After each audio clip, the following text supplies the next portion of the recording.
Bismillahirrahmanirrahim. Alhamdulillahilladzi ahyana ba'dama amatana wa ilaihin nusur. Wa ba'du an Aisyata qalat lama badana Rasulullah sallallahu alaihi wasallam wa faqulakana aktsaru sholatihi jalisan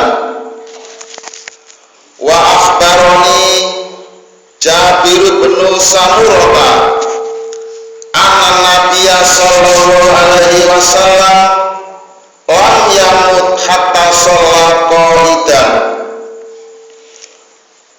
Artosipun an Aisyata utawi hadis menika bersumber saking Aisyah kawan sampun ngucap sapa Aisyah lama badana nalikane wis mlebu nalikane wis masuk ana ing usia tua sapa Rasulullah sallallahu alaihi wasallam wa faqula lan wis merasa berat sapa Rasul kana monggo ana sapa Rasul akhiru sholatihi sering melakukan sholat sapa Rasul jalisan, yaitu sholat yang dilakukan dengan cara duduk.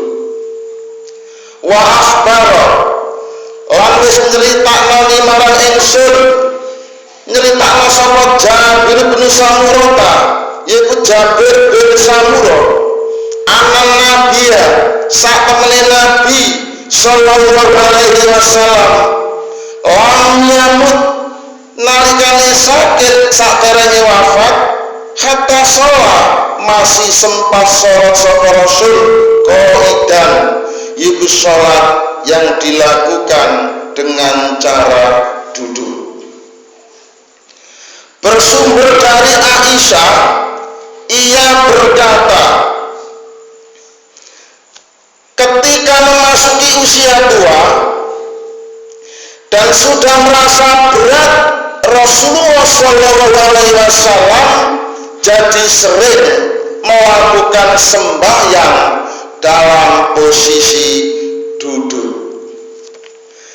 Jabir bin Samurah bercerita kepadaku, sesungguhnya Nabi Shallallahu Alaihi Wasallam sebelum wafat beliau masih sempat melakukan sembahyang dalam posisi duduk. Hadirin jamaah sholat subuh ingkang minulya, hadis menika kula paringi tema utawa kula paringi judul inggih menika boleh hukumnya sembahyang dalam posisi duduk karena ada suatu sebab.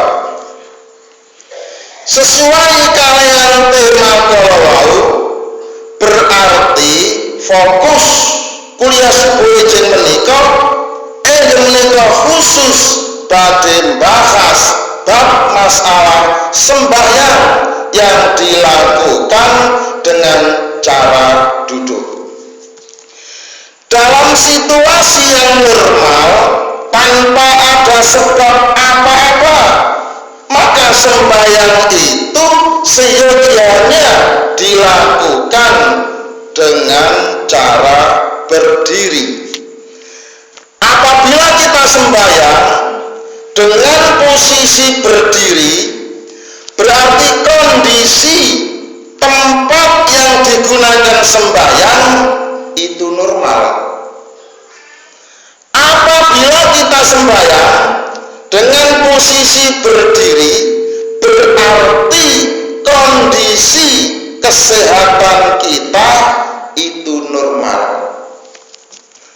Apabila kita sembahyang dengan posisi berdiri, berarti kondisi umur atau atau kondisi usia kita itu juga normal.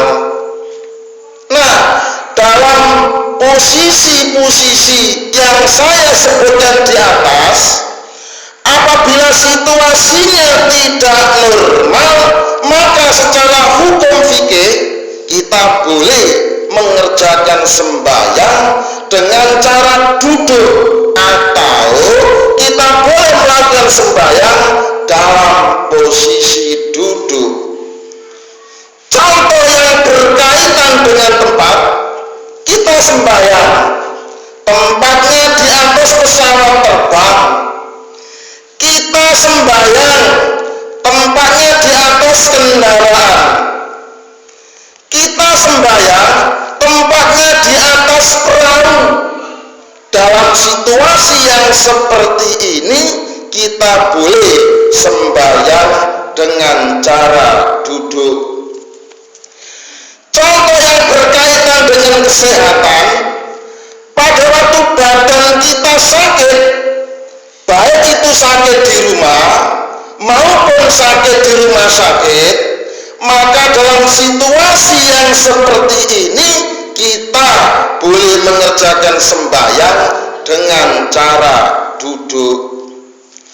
Contoh yang berkaitan dengan usia, pada waktu usia kita sudah tua, pada waktu usia kita sudah lanjut, sehingga karena faktor usia tersebut kita merasa berat sembahyang dengan berdiri, maka jelas menurut hadis ini kita boleh sholat dengan cara duduk.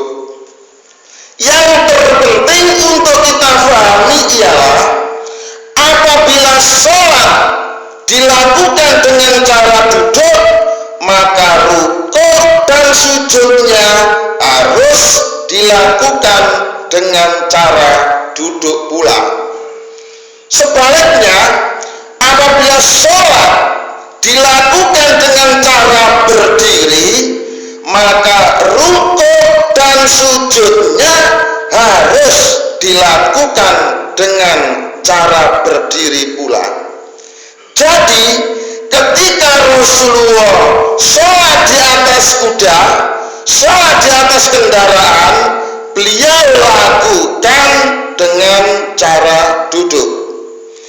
Ketika Rasulullah sholat dalam keadaan sakit, beliau lakukan dengan cara duduk.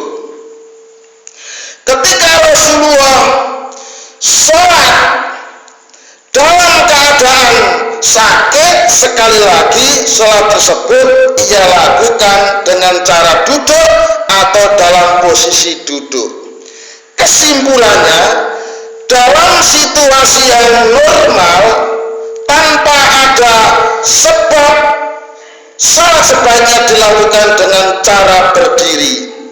Tapi dalam situasi yang tidak normal karena ada suatu sebab, maka sholat boleh dilakukan dengan cara duduk. Saudara-saudara, inilah suatu pengetahuan yang bisa kita pedomani sebagai ilmu fikih untuk diterapkan dalam ibadah kita sehari-hari. Sekian, terima kasih atas perhatiannya. Semoga bermanfaat. Amin ya rabbal alamin. Kami akhiri. Wassalamualaikum warahmatullahi wabarakatuh.